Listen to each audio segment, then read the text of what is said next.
नमस्कार, स्वागत है आपका जी बिजनेस में। मैं हूं दीपक डोभाल और अब वक्त हो चला है बुलेट बुलेटिन का, जिसमें हम देश और दुनिया की तमाम खबरें आपको दिखाते हैं, कोरोना से जुड़े अपडेट दिखाते हैं और साथ ही बताते हैं मार्केट में क्या हलचल रही, बिजनेस की खबरें भी आपको दिखाते हैं फटाफट अंदाज में। तो चलिए शुरू करते हैं आज का बुलेट बुलेटिन।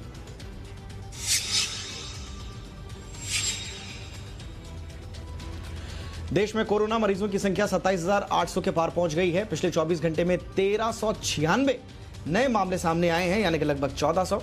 कोरोना से मरने वालों का आंकड़ा 872 हो गया है। करीब 6185 लोग ठीक भी हुए हैं। स्वास्थ्य मंत्रालय के संयुक्त सचिव लव अग्रवाल ने कहा कि पिछले 24 घंटे में कोरोना के 1336 मामले सामने आए हैं। साथ ही उन्होंने ये भी कहा कि कोरोना से ठीक होने की दर बढ़ रही है। 16 जिलों में पिछले 28 दिनों से कोरोना का कोई मामला सामने नहीं आया है। कल से अगर हम देखें तो भारत में 1396 नए पॉजिटिव केस आए हैं, which takes our total confirm cases to 27,892। 20,835 people जो हैं वो एक्टिव मेडिकल सुपरविजन में हैं। पिछले एक दिन में 381 पेशेंट्स आर फाउंड क्योर्ड, जिससे कि हमारा total persons who have been cured the number become 6,184। इसको अगर हम देखें तो हम पाते हैं कि हमारा रिकवरी रेट 22.17% हो चुका है। And the positive news is कि हम देख रहे हैं कि प्रोग्रेसिवली हमारे रिकवरी रेट में इजाफा हो रहा है, हमारा रिकवरी रेट बढ़ रहा है। 16 डिस्ट्रिक्ट हैं देश के जहां पर कि पिछले 28 दिनों से कोई केस रिपोर्ट नहीं हुआ है।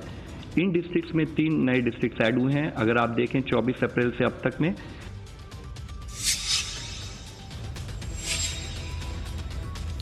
कोरोना संक्रमण में महाराष्ट्र सबसे आगे है। यहां मरीजों की संख्या 8,068 पहुंच गई है। पिछले 24 घंटों में 440 नए मामले आए हैं। यहां अब तक महाराष्ट्र में कोरोना से 342 लोगों की मौत भी हो चुकी है। मुंबई में भी कोरोना के मामले बढ़कर 5,000 पार कर गए हैं। मुंबई में अब तक 204 लोगों की मौत हो चुकी है। दिल्ली में कोरोना के मरीजों की संख्या 2900 के पार पहुंच गई है। यहां अब तक 54 लोगों की मौत भी हुई है। गुजरात में भी कोरोना के केस बढ़े हैं। गुजरात में 3,300 से ज़्यादा मरीज हैं, जबकि 155 लोगों की जान गई है। इस बीच ओडिशा सरकार ने सकारात्मक पहल की है। कोरोना से जान गंवाने वाले पत्रकारों के परिवार को 15 लाख रुपए देने का ऐलान किया गया है। दिल्ली से सटे नोएडा में कोरोना के 14 नए केस सामने आए हैं। इनमें 6 हेल्थ वर्कर्स हैं। नए केस सामने आने के बाद गौतम बुद्ध नगर में कोरोना पॉजिटिव मरीजों की संख्या बढ़कर 129 पहुंच गई है। इससे पहले आज नोएडा के भीमराव अंबेडकर जिला अस्पताल को कोरोना संक्रमित मरीज मिलने के बाद सील कर दिया गया है। मौके पर भारी संख्या बल में पुलिस और आरएफ को तैनात किया गया है। दरअसल जिला अस्पताल में कर्मचारी कोरोना पॉजिटिव पाई गई है, जिसके बाद नोएडा प्रशासन ने अस्पताल को सील कर दिया है। कोरोना संक्रमित महिला नोएडा के सेक्टर 31 निठारी में रहती हैं। देश के 9 राज्य कोरोना फ्री घोषित हुए हैं। इस लिस्ट में नया नाम त्रिपुरा का भी जुड़ गया है। गोवा, अरुणाचल प्रदेश, मणिपुर, नागालैंड, सिक्किम, दमन दीव, दादरा नगर हवेली, लक्षद्वीप जैसे केंद्र शासित प्रदेश और राज्य कोरोना मुक्त हैं। स्वास्थ्य मंत्री डॉक्टर हर्षवर्धन ने कहा कि भारत में दुनिया के मुकाबले कोरोना की मृत्यु दर बेहतर है। भारत में 3.1% मृत्यु दर है, जबकि पूरी दुनिया में ये 7% है। वहीं देश में 5,913 लोग इस बीमारी की चपेट में आकर अब तक ठीक हो चुके हैं। आज की बात करें तो भारत में रिकवरी रेट लगातार बढ़ा है। अब ये 22% हो गया है, जो दुनिया के दूसरे देशों के मुकाबले काफ़ी बेहतर है। अगर 3 दिन के डबलिंग रेट की मैं बात करूं तो ये 10.5 है, यानी लगातार हमारी जो देश में स्थिति है वो इम्प्रूव होती जा रही है। हमारे जो हॉटस्पॉट डिस्ट्रिक्ट्स हैं वो धीरे धीरे हमारे नॉन हॉटस्पॉट डिस्ट्रिक्ट्स के अंदर जाते जा रहे हैं। प्रधानमंत्री नरेंद्र मोदी ने राज्यों के मुख्यमंत्रियों के साथ आज वीडियो कॉन्फ्रेंसिंग के जरिए बातचीत की। इस बैठक में 4 राज्यों के मुख्यमंत्रियों ने लॉकडाउन को आगे बढ़ाने की मांग की है। प्रधानमंत्री नरेंद्र मोदी ने कहा कि राज्य नीति बनाएं कि लॉकडाउन कैसे खोलना है। पीएम मोदी ने कोरोना के रेड जोन इलाकों में लॉकडाउन जारी रखने के संकेत दिए। पीएम मोदी ने कहा कि राज्य तय करें कि रेड, ऑरेंज और ग्रीन जोन में लॉकडाउन कैसे खोला जाए। इसको लेकर राज्य रणनीति बनाएं। सूत्रों के मुताबिक जिन इलाकों में कोरोना के मामले कम रहेंगे वहां राहत मिल सकती है। कोरोना हॉटस्पॉट रेड जोन इलाकों में जारी रह सकता है लॉकडाउन। और गृह मंत्री अमित शाह ने कहा है कि देश में आर्थिक गतिविधियों को ज्यादा वक्त तक नहीं रोका जा सकता। पीएम ने कहा कि कोरोना से लड़ाई के साथ साथ हमें अर्थव्यवस्था पर भी ध्यान देना होगा।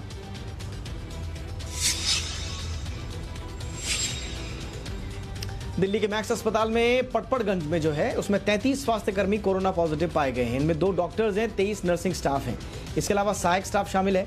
इन सभी को मैक्स साकेत में शिफ्ट कर दिया गया है। इसके साथ ही अस्पताल को यह भी बताया गया है कि मैक्स पटपड़गंज की 145 नर्सों को एक निजी हॉस्टल में 14 दिन के क्वारंटाइन में रखा गया है। स्वास्थ्य कर्मचारियों के कोरोना पॉजिटिव पाए जाने के बाद मैक्स ने 10,000 लोगों का टेस्ट कराने का फैसला किया है।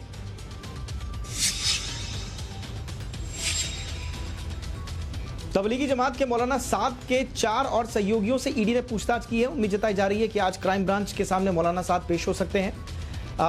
वैसे क्राइम ब्रांच ने मरकज से जुड़े 200 से ज्यादा लोगों से पूछताछ की है। वहीं क्राइम ब्रांच ने मौलाना साद को नोटिस देकर एम्स में कोरोना जांच कराकर रिपोर्ट सौंपने को कहा है। वहीं मौलाना साद के वकील का दावा है कि मौलाना साद का कोरोना टेस्ट नेगेटिव आया है और मौलाना साद के वकील ने पुलिस के नोटिस से इनकार किया है। मौलाना साद के वकील ने कहा है कि 3 नोटिस आए थे जिनका जवाब दे दिया गया है।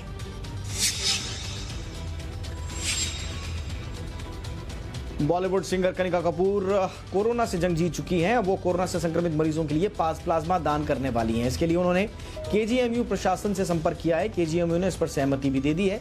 इस बीच आज लखनऊ पुलिस ने कनिका कपूर के घर पहुंचकर पूछताछ का नोटिस दिया। पुलिस ने कनिका को 30 अप्रैल को 11 बजे पूछताछ के लिए बुलाया है। कनिका कपूर पर आरोप है कि विदेश आने के बाद उन्होंने खुद को क्वारंटाइन नहीं किया और अलग अलग जगहों पर पार्टी की। कनिका ने कोरोना पॉजिटिव पाए जाने के बाद से उनके संपर्क में आई कई बड़ी हस्तियों ने खुद को क्वारंटाइन कर लिया था।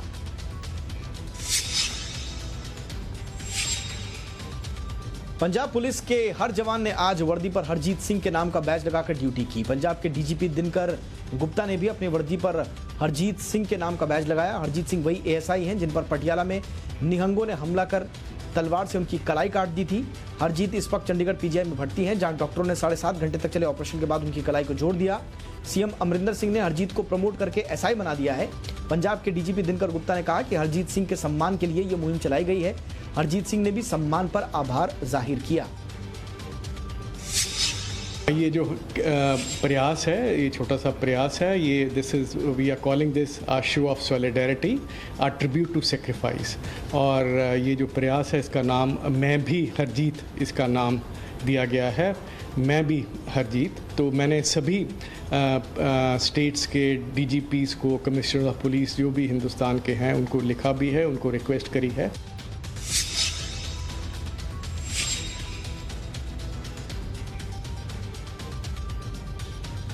सुप्रीम कोर्ट में आज लॉकडाउन में फंसे मजदूरों के मामले में अहम सुनवाई हुई, जहां केंद्र सरकार ने स्टेटस रिपोर्ट दाखिल कर अपना जवाब दिया। सरकार ने बताया कि अलग अलग राज्यों में फंसे मजदूरों को उनके गांव भेजने के पक्ष में नहीं है।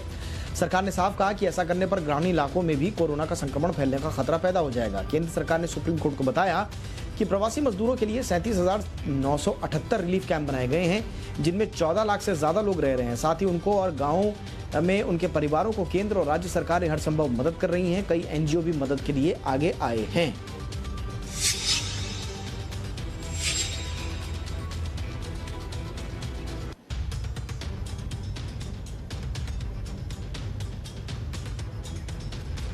तो ये थी राजनीति से जुड़ी हुई 10 बड़ी खबरें। अब इसी अंदाज में आपको दिखाते हैं बिजनेस से जुड़ी हुई 10 बड़ी खबरें फटाफट अंदाज में। कारोबारी हफ्ते के पहले दिन भारतीय बाजारों में शानदार शुरुआत हुई। आज सुबह सेंसेक्स 332 अंक और निफ्टी 105 पॉइंट की ऊंचाई के साथ खुले। कारोबार के दौरान सेंसेक्स 750 अंकों से ज्यादा ऊपर जाने में कामयाब रहा, लेकिन आखिरी वक्त में बिकवाली के चलते निफ्टी 9300 के अहम स्तर पर नीचे फिसलकर बंद हुआ। आज सेंसेक्स 416 और निफ्टी 128 अंक चढ़कर बंद हुए। निफ्टी 9882 के अंक पर बंद हुए।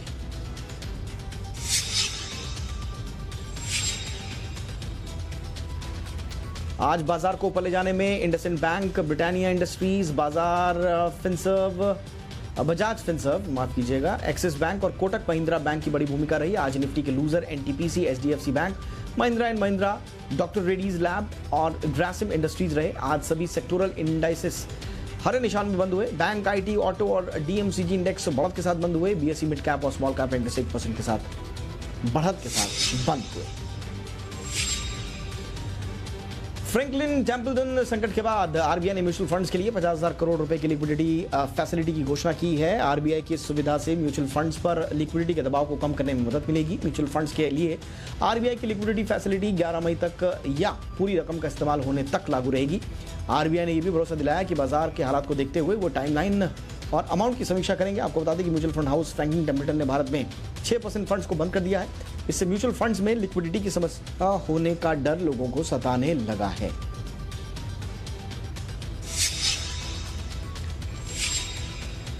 फ्रैंकलिन म्यूचुअल फंड ने कहा है कि वो निवेशकों का पैसा जल्द से जल्द लौटाने के लिए प्रतिबद्ध है। कंपनी ने नकदी संकट के चलते अपने 6 डेट फंड स्कीम को बंद कर दिया है। कंपनी ने कहा कि स्कीम को बंद करने का मतलब निवेशकों का पैसा डूबना नहीं है। फ्रैंकलिन एसेट मैनेजमेंट के प्रेसिडेंट संजय सप्रे ने निवेशकों को भेजे एक संदेश में कहा कि जो योजनाएं बंद की गई हैं, कंपनी उनके निवेशकों को जल्द से जल्द पैसा लौटाने के लिए प्रतिबद्ध है। फ्रैंकलिन टेम्पल्टन के इन 6 स्कीम्स में निवेशकों के 25,000 करोड़ रुपए से ज्यादा की रकम फंसी हुई है।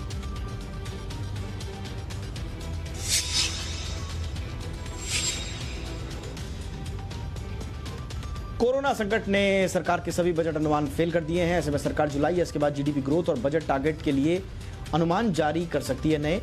हालांकि ये अनुमान कोरोना आर्थिक प्रभाव का पूरा आकलन करने के बाद ही जारी किए जाएंगे। वित्त मंत्रालय के वरिष्ठ अधिकारी के मुताबिक जीडीपी ग्रोथ का अनुमान तैयार कर लिया गया है, लेकिन इनमें बदलाव की संभावना है।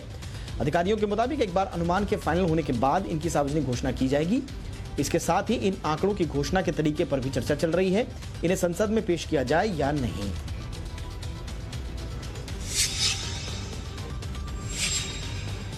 कोरोना महामारी ने देश में सभी इंडस्ट्रीज की कमर तोड़ दी है, लेकिन इसका सबसे ज्यादा असर ऑटो सेक्टर पर हुआ है। अप्रैल महीने में ऑटो कंपनियां एक भी कार नहीं बेच पाई। इतिहास में यह पहला ऐसा मौका है जब एक भी कार की बिक्री नहीं हुई। देश में सबसे ज्यादा कार बेचने वाली कंपनी मारुति सुजुकी से लेकर लग्जरी कार बेचने वाली मर्सिडीज, स्कोडा तक सभी का ऐसा ही हाल रहा। पूरा अप्रैल महीना लॉकडाउन में चला गया। ऐसे में ऑटो सेक्टर की कमर टूट गई। सेक्टर से जुड़े लोगों का कहना है कि मई में भी हालात सुधरने की उम्मीद नहीं है। तो जरूरत से ज्यादा सप्लाई और डिमांड में कमी के बावजूद देश के 9 प्रमुख शहरों में घरों की कीमत में 9% की तक की बढ़ोतरी दर्ज की गई है। PropTiger डेटा के आधार पर न्यूज कॉर्प की रिपोर्ट में दावा किया गया है। रिपोर्ट के मुताबिक देश में 7 शहरों में औसत कीमत में बढ़ोतरी हुई है, जबकि एक शहर में कीमत स्थिर रही। डेटा के मुताबिक प्रॉपर्टी की कीमतों में हैदराबाद में सबसे ज्यादा 9% की बढ़ोतरी दर्ज की गई। अहमदाबाद में प्रॉपर्टी की कीमतें 6%, पुणे में 4%, बेंगलुरु में और कोलकाता में 3% बढ़ी है।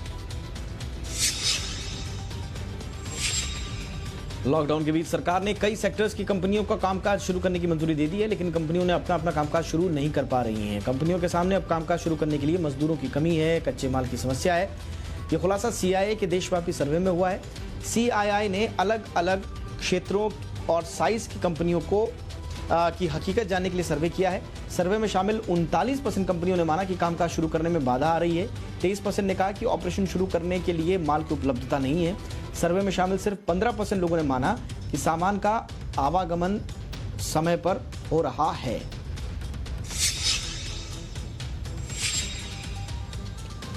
सड़क परिवहन मंत्री नितिन गडकरी का कहना है कि कोरोना संकट में दुनिया चीन को नफरत से देख रही है।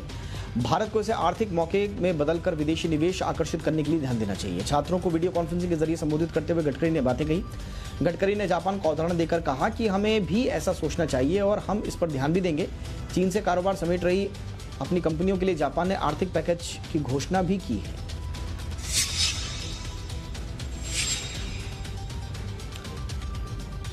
लॉकडाउन की वजह से देश के कई बंदरगाहों पर मेटल स्क्रैप से भरे करीब 2.5 लाख कंटेनर अटके हुए हैं, जिसे लेकर अब तनातनी तेज हो गई है। लॉकडाउन की वजह से रिसाइकिल कंपनियों को लेकर इन फैक्ट्रियों में नहीं जा सकती और कंटेनर फ्रेट स्टेशन इसे रखने के लिए डिटेंशन चार्ज मांग रहे हैं। रिसाइकिलिंग इंडस्ट्री की गुहार के बाद शिपिंग मंत्रालय से लेकर JNPT तक सभी ने कंटेनर फ्रेट स्टेशन को चिट्ठी लिखकर डिटेंशन चार्ज माफ करने को कहा है, लेकिन मामला फिलहाल सुलझता हुआ नहीं दिख रहा है।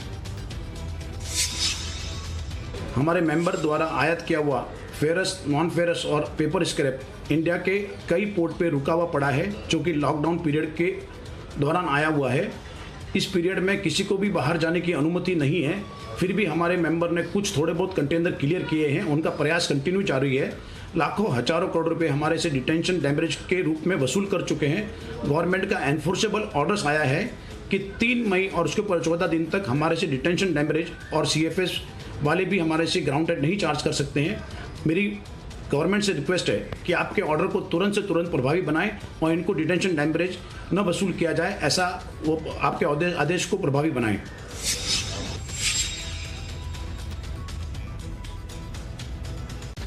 केंद्रीय मानव संसाधन विकास मंत्री रमेश पोखरियाल निशंक ने सोशल मीडिया के जरिए छात्रों और उनके अभिभावकों से सीधा संवाद किया। लॉकडाउन में पढ़ाई से संबंधित परिवार वालों को हर सवाल का उन्होंने जवाब दिया। रमेश पोखरियाल निशंक ने लॉकडाउन के दौरान छात्रों की मनोदशा, ऑनलाइन पढ़ाई में दिलचस्पी और छात्रों को और अभिभावकों की समस्या को जानने का मकसद से ये किया।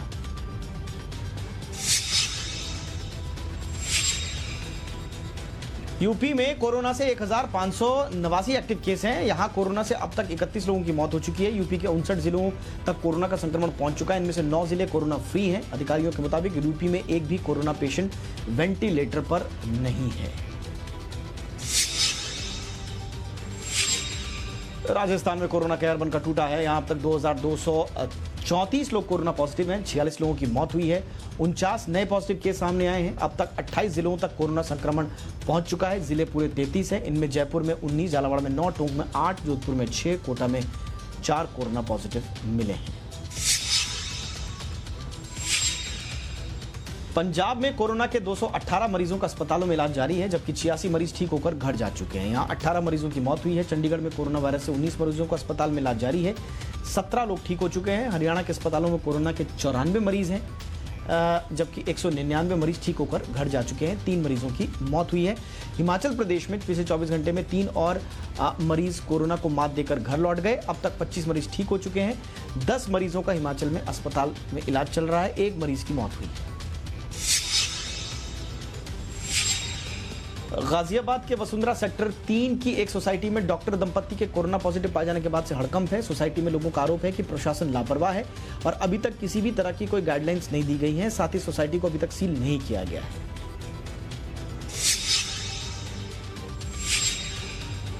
मध्य प्रदेश में कोरोना के हालात को लेकर शिवराज सरकार सतर्क है। सूत्रों के मुताबिक प्रदेश में 8 दिन और लॉकडाउन बढ़ाया जा सकता है। हालांकि इस दौरान ग्रीन और ऑरेंज जोन वाले जिलों में केंद्र की गाइडलाइंस के मुताबिक छूट दी जा सकती है।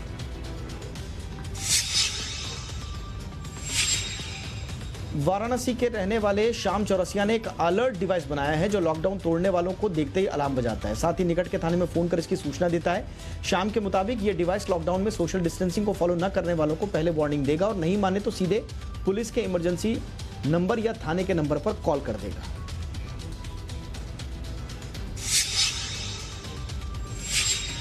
जम्मू कश्मीर में पिछले 12 घंटे के दौरान सुरक्षा बलों ने दूसरी कामयाबी हासिल की है। कुलगाम में आज हुई मुठभेड़ में 3 आतंकवादियों को मार गिराया गया। कुलगाम में कल रात से अब तक 7 आतंकी मारे गए हैं।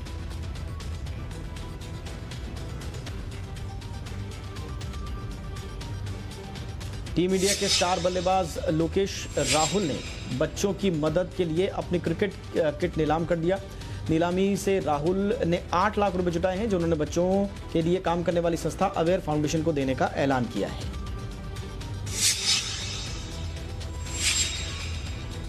2007 वर्ल्ड कप में युवराज सिंह के 6 छक्के क्रिकेट फैंस को हमेशा याद रहेंगे। अब यूवी ने इससे जुड़ा बड़ा राज खोला है। यूवी ने बताया कि मैच के बाद स्टुअर्ट ब्रॉड के पिता क्रिस ब्रॉड ने उनसे कहा था कि उन्होंने स्टुअर्ट का करियर लगभग खत्म कर दिया है। यूवी ने इस मैच से जुड़ी और भी कई यादें साझा की। उन्होंने बताया कि एंड्रू फ्लिंटॉफ ने उन पर कमेंट किया था और जिसका जवाब उन्होंने ब्रॉड पर लगातार 6 छक्के जड़कर दिया। टीम इंडिया के स्पिनर यजुवेंद्र चहल को क्रिस गेल ने ब्लॉक करा देने की धमकी दी है। हालांकि उन्होंने ये मजाक में कहा। गेल ने इंस्टाग्राम लाइव सेशन में चहल को मजाकिया अंदाज में धमकी देते हुए कहा कि सोशल मीडिया पर अपनी हरकतों के लिए बहुत परेशान कर रहे हैं, इसलिए वो टिकटॉक से कहने वाले हैं कि वो चहल को ब्लॉक कर दें।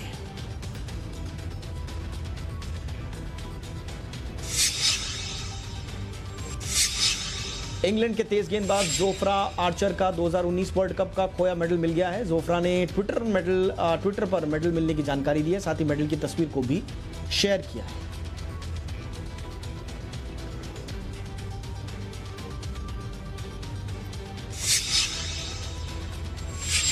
रामानंद सागर के सीरियल रामायण के राम यानी अरुण गोविल ने अपने उस ट्वीट पर सफाई दी है जिसमें उन्होंने अवार्ड्स को लेकर अपना दर्द बयां किया था। सोमवार को अरुण ने अपने ट्वीट में लिखा, मेरा मंतव्य प्रश्न का उत्तर देना था, कोई अवार्ड पाने की आकांक्षा नहीं थी। अरुण के अवार्ड वाले ट्वीट के बाद फैंस ने अवार्ड फॉर रामायण ट्रेंड किया था।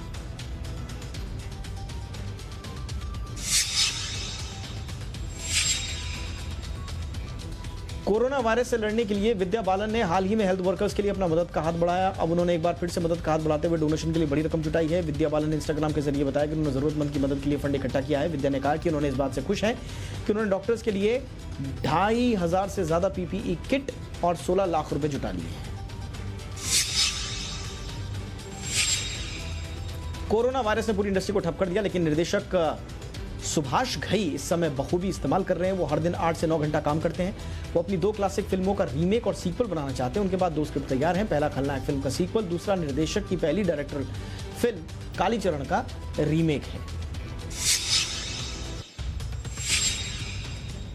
फिल्म लेखक और गीतकार जावेद अख्तर ने फोटोज और वीडियो शेयरिंग प्लेटफॉर्म इंस्टाग्राम पर अपना अकाउंट बना लिया है। पत्नी शबाना आजमी ने उनका सोशल मीडिया पर स्वागत किया। जावेद की इंस्टाग्राम की डिस्प्ले पिक्चर साझा करते हुए शबाना ने लिखा, आखिर तुम आ गए। वहीं दिया मिर्जा, दिव्या दत्ता और अदिति राव हैदरी ने भी उनका स्वागत किया। जावेद ट्विटर पर ज्यादा एक्टिव हैं, जहां वो राजनीति और इतिहास से जुड़े मुद्दों पर अपना पक्ष रखते हैं।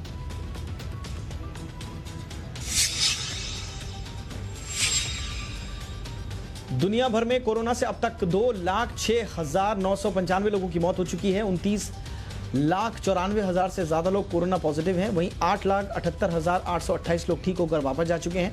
अमेरिका में सबसे ज्यादा 55,000 से ज्यादा मौतें हुई हैं। कोरोना का असर दुनिया की इकोनॉमी पर पड़ने लगा है। अमेरिका में इस महीने बेरोजगारी की दर 16% को छू सकती है।